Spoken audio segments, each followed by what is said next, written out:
How many pitches do you receive every day? And how many of them catch your attention? 1 million.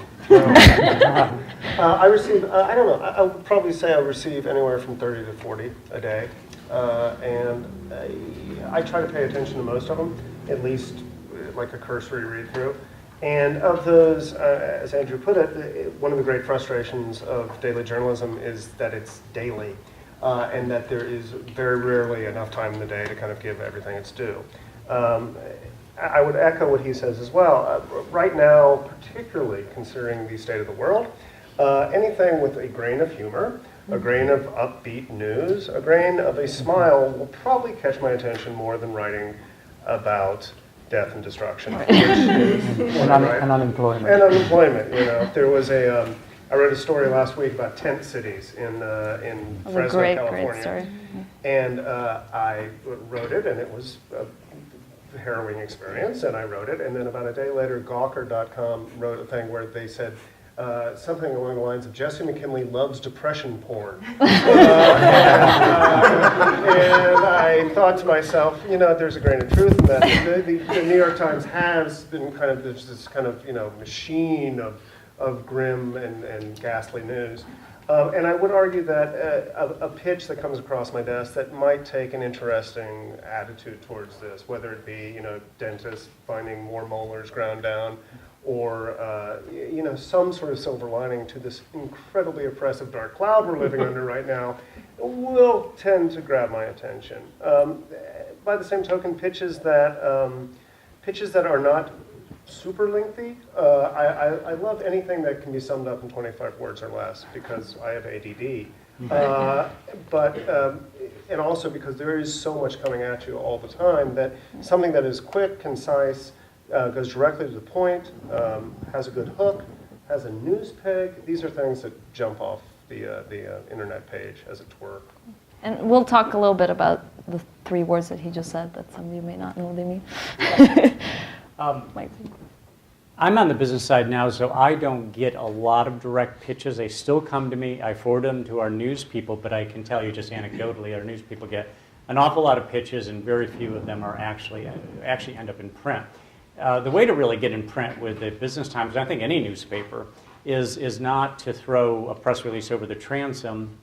And I'm sure most of you know this, that the key is to develop relationships with reporters and to establish credibility with them by showing, number one, how frequently the publication is published, number two, the types of stories that we actually do, or any publication you're calling, you know, what types of stories are we really pursuing, and not always looking to try to get a story about your company. I think what's important is give us stories about what's going on out there, and it might be a competitor, it might be a partner, and maybe something you just stumbled across and you're just feeding information that way. And be willing to be a source about a story that's going on that really doesn't have anything necessarily to do with your company other than the fact that you happen to have an expertise in that particular area.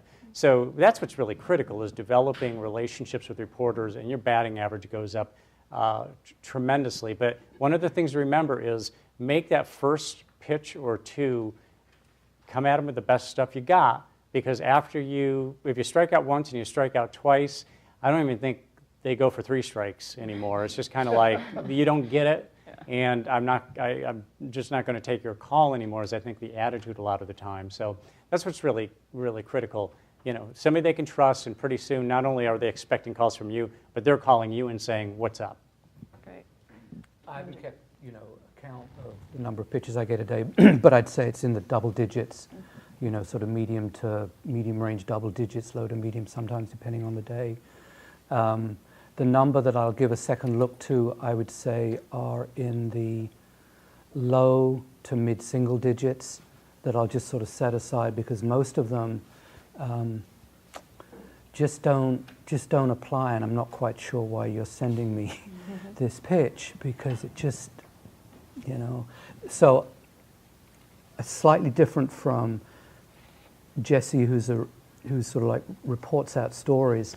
I do a column, and my column length is usually about 17 to 18 inches of type, which is, I don't know what, it's a few hundred words, and so there's about 4 or 5 items that go in. Sometimes it's 3, sometimes I'll do something at a little bit greater length, but the emphasis is on brevity.